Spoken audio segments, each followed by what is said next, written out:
we talk about analyzing your data, one great way to do that is with charts. A lot of people can really understand the data better when it's in a chart format. And I bet that's people like me because I'm a visual learner. Let's get into it. Great.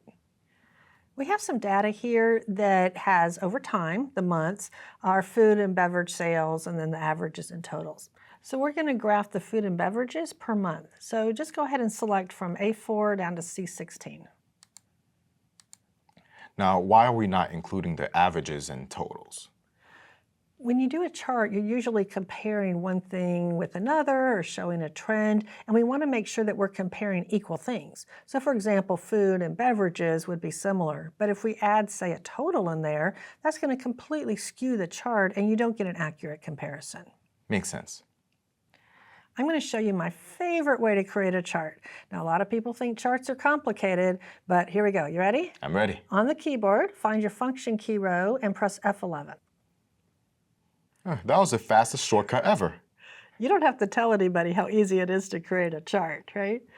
What happened is it actually created a chart sheet. If you look down in the lower left-hand corner where your sheets are, you'll see chart 1. We're just going to create charts a couple other ways as well. Go back to chart data. We have the same data selected. Let me show you another shortcut that gets a slightly different result. This one is 2 keys instead of 1. I want you to do Alt and then the function key 1, F1. And now the chart is on the same sheet. Exactly.